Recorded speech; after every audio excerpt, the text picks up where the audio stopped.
Parfait. Donc, du coup, on va rentrer dans le vif du sujet de l'intelligence artificielle, mais savons-nous bien ce qu'il en est? Philippe, merci beaucoup de venir prendre le relais pour nous éclairer sur qu'est-ce que cela recouvre. Bonjour Véronique, merci de m'avoir sollicité pour animer ce petit quiz qui se veut pas très sérieux, vous allez le voir, mais qui va nous donner quand même des éléments de langage commun.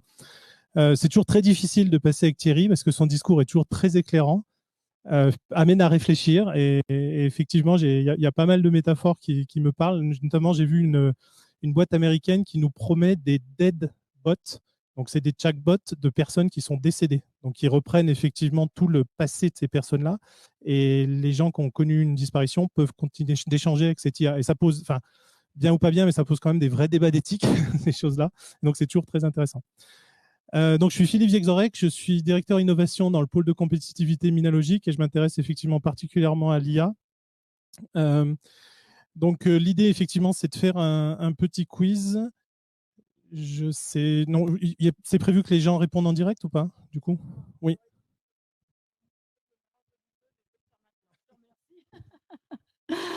Donc effectivement, ce quiz, on va le faire à deux vitesses, enfin une seule vitesse, chacun en même temps. Donc on va vous poser des questions, à vous ici en présentiel et à vous là-bas en distanciel.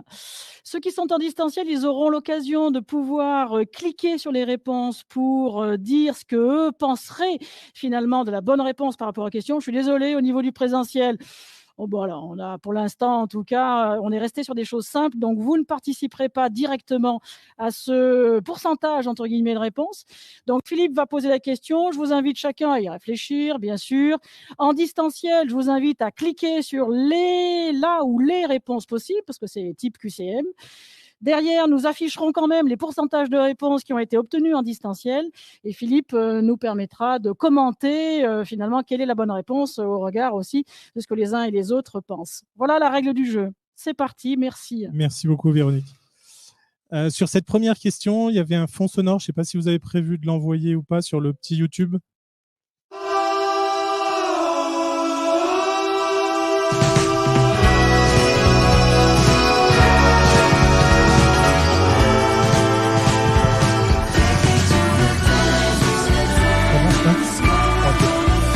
Et donc la chanson que vous entendez actuellement, c'est un morceau qui a été composé par Sony et diffusé en septembre 2016 et qui est composé par une intelligence artificielle. Donc il n'y a réellement pas d'humain derrière ce que vous avez entendu.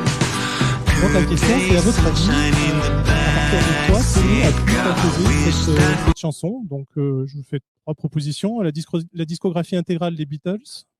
Je vous ai donné la réponse avant, non? Ah pardon. D'accord. Donc, discographie intégrale des Beatles, 10 000 titres de musique de tout genre musicaux, classique, pop, rock, etc. Ou quelques rudiments de solfège. Je vous laisse quelques instants. Je ne sais pas si vous voulez réagir en direct. Hein. Oui, éventuellement, oui. Donc là, 1, qui vote Vous êtes tous sur la disque et pour la 2 à peu près? Un peu moins. Et la 3? C'est la 1 qui a la majorité, je pense. Donc en fait, on verra peut-être après les réponses des gens qui sont à distance. En fait, cette intelligence artificielle, elle était nourrie de la réponse 2. Donc c'était plus de 10 000 titres de musique différentes. Donc même si ça a composé de la musique pop, ce n'était pas que de la musique pop qui l'a éduqué. Donc en fait, le terme que je voulais vous faire passer au travers de ça, c'est on parle d'entraînement d'une intelligence artificielle. Une intelligence artificielle, elle ne sait rien faire par elle-même. Même si on lui apprend le solfège, elle ne saura pas composer. Elle a besoin d'exemples et on parle d'entraînement pour ça. La deuxième question, c'était une petite définition de l'intelligence artificielle.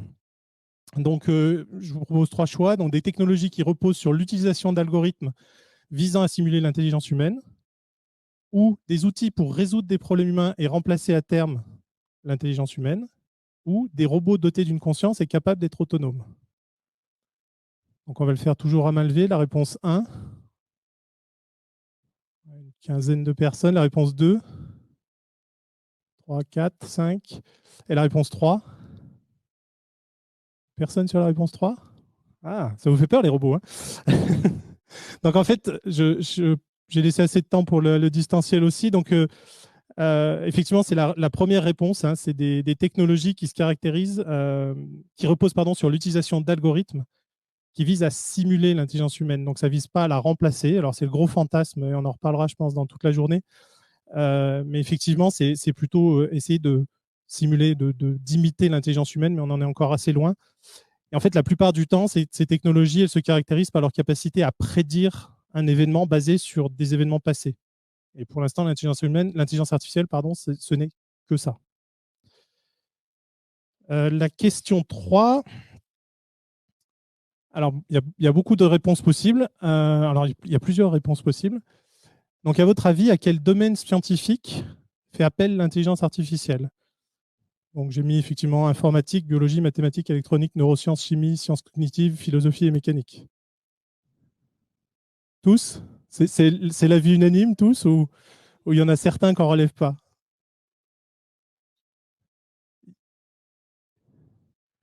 Philosophie, vous ne pensez pas?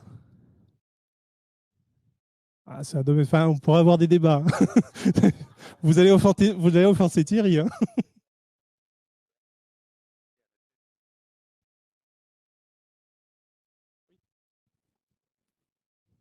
Alors, on a toujours l'opposition sciences dures, sciences molles, hein. C'est le vrai débat au niveau des académiques. En fait, c'est quasiment toutes, à l'exception peut-être de la biologie. La biologie, je ne l'avais pas mise. Ouais, ouais, c'est pas de l'intelligence artificielle. Ouais, on peut discuter. Mais effectivement, l'idée, c'est que la mécanique en fait pas partie, enfin, dans ma vue des choses, hein, on peut discuter effectivement. Mais effectivement, ce qui est important de comprendre, c'est que c'est pas que des sciences dures, c'est pas que des maths, même si les maths sont à la base de ça, c'est pas que de l'informatique, mais il y a effectivement beaucoup de sciences cognitives, beaucoup de philosophie, beaucoup de sciences sociales et humaines. Et c'est les vrais challenges de l'IA aujourd'hui, parce que la technique, elle fait plein de choses, et un des challenges, c'est de faire accepter cette intelligence artificielle. Il faut qu'on réfléchisse justement sur le sens qu'on donne à ça. Et quasiment toutes les conférences où j'interviens, Thierry parle avant ou après. On est souvent en, en binôme sur ces choses-là, et c'est plutôt voilà. Donc comme je disais, effectivement, l'IA, il y a même des gens qui classent l'IA non pas comme une science dure, mais comme une science molle, parce qu'effectivement, et notamment la CNIL dit c'est pas une science mathématique dure, etc. Parce que ça fait autant appel aux connaissances humaines qu'aux technologies sous-jacentes. Donc voilà. On va passer peut-être à la question 4. Donc pareil, une question à plusieurs réponses possibles. Donc à votre avis, quels sont les usages les plus fréquents? On va les prendre toujours à main levée un par un. Donc est-ce que ça sert au contrôle des individus, de leurs déplacements et des habitudes de consommation? Qui pense ça? Oui. Au niveau application médicale, donc diagnostic, chirurgie, assisté par ordinateur, etc. Ouais, une grande majorité aussi. Le troisième, détournement des données confidentielles.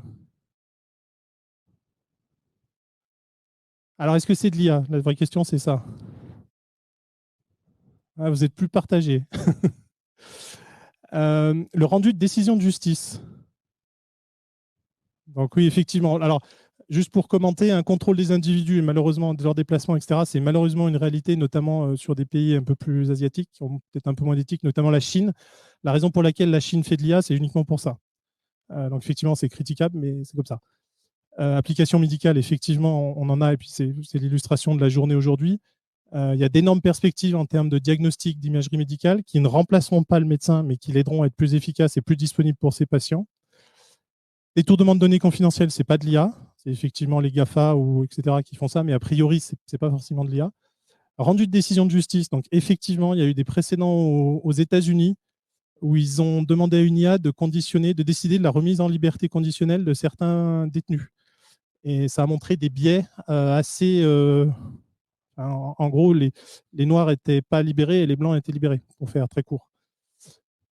Décompte électoral, a priori, non. Le ciblage de frappes aériennes, malheureusement, oui. Pareil, on peut discuter. Traduction automatique, bien entendu, et le soutien des personnes à domicile, c'est le sujet d'aujourd'hui. Donc, effectivement, ça rentre dedans, bien entendu. Je vous propose de passer à la question 5. Alors, comment vous caractériseriez, je On sait ça, oui. Un programme IA, donc est-ce qu'il peut, c'est plusieurs réponses évidemment, hein. Est-ce qu'il peut ressentir des émotions? Est-ce qu'il raisonne très vite sur un sujet spécifique? Est-ce qu'il exprime des émotions? Ouais, la bonne réponse, c'est ça. Effectivement, il peut simuler des émotions. Il ne peut pas les ressentir. Par contre, effectivement, il peut les exprimer. Il est conscient de ses actions. En fait, pas du tout. Il n'a aucune conscience, hein. La conscience, c'est le propre de l'humain. Donc, un programme ne fait pas ça. Il est capable d'apprendre par lui-même. C'est un peu le but de l'intelligence artificielle, hein. La différence entre un programme d'intelligence artificielle et un logiciel traditionnel, c'est que l'IA, elle apprend de ce qu'elle fait, de ce qu'on lui a donné. Et effectivement, il peut résoudre également des programmes complexes. La question 6. Alors, j'ai besoin de vous mettre un peu les choses en perspective.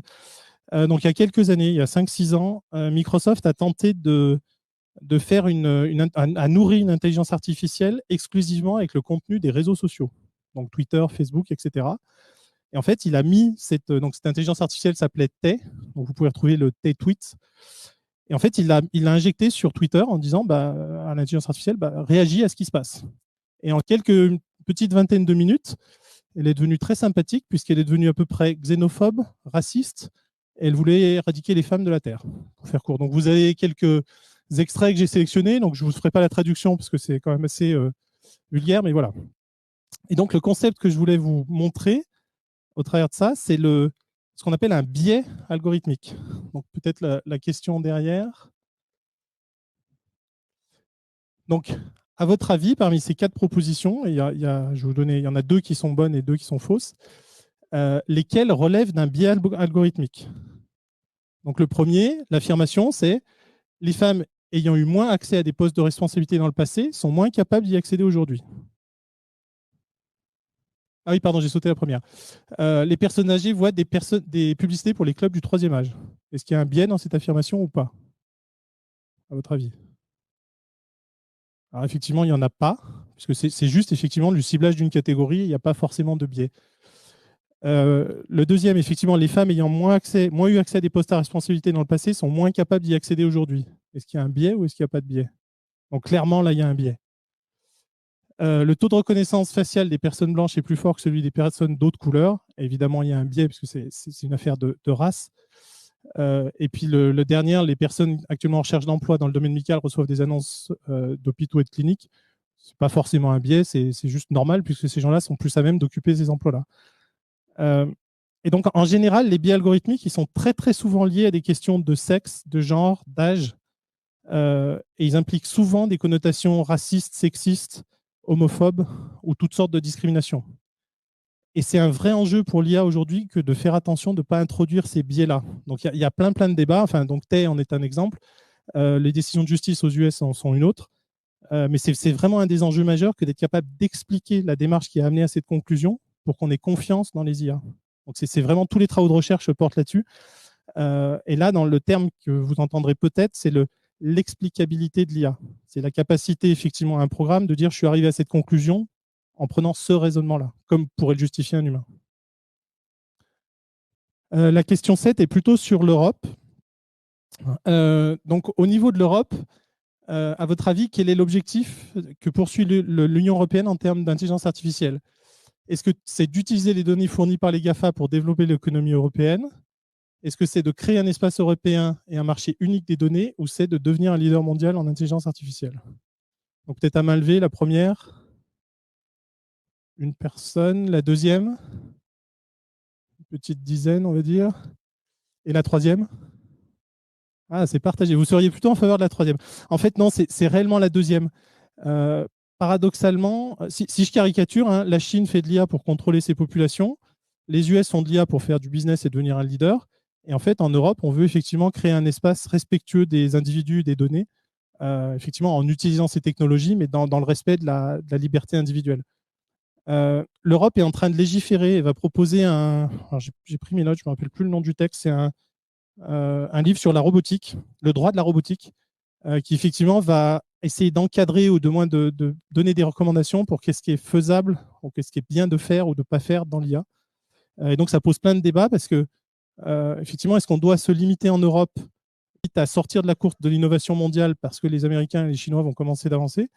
On ne va pas se mentir, hein, aujourd'hui, l'IA, les leaders, ils ne sont pas en Europe, hein, malheureusement. Ils sont principalement aux US, c'est peut-être même plus en Chine, sauf qu'on sait encore moins ce que fait la Chine que les US. Et effectivement, ces réglementations vont aller sont la continuation des GDPR, enfin les protections des données. Voilà. De mon point de vue, c'est plutôt une bonne chose. Par contre, il ne faut pas non plus qu'on soit naïf et sortir de toute la course mondiale, parce que si nos entreprises ne peuvent pas concourir avec les Américains, notamment, bon, les Chinois, c'est encore une autre histoire. Et petite question, et j'aurais tenu mon temps, c'est challenging, mais voilà, il y avait trop de questions, désolé, mais beaucoup de choses à dire. Question subsidiaire. Est-ce que vous avez déjà eu recours à l'IA? Alors oui, vous en êtes conscient. Non, vous ne savez pas. Ou oui, mais à votre insu. Alors toujours à main levée. Alors la première, c'est oui et vous le savez. Une petite dizaine de personnes. Vous n'y avez jamais eu recours? Personne. Vous ne savez pas? Une ou deux personnes? Trois peut-être. Et oui à votre insu?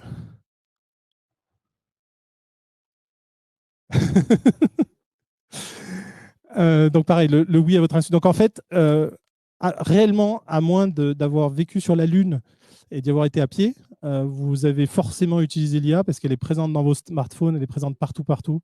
Google Maps, rien que quand vous écrivez un SMS, un WhatsApp, un mail, il y a un système prédictif qui vous propose les mots suivants, qui vous suggère des mots qui est basé sur ce que vous avez fait avant.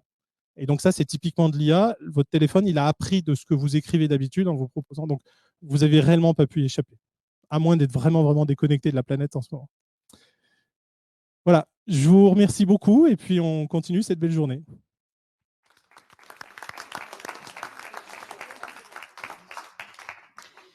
Excellent. Merci beaucoup, Philippe.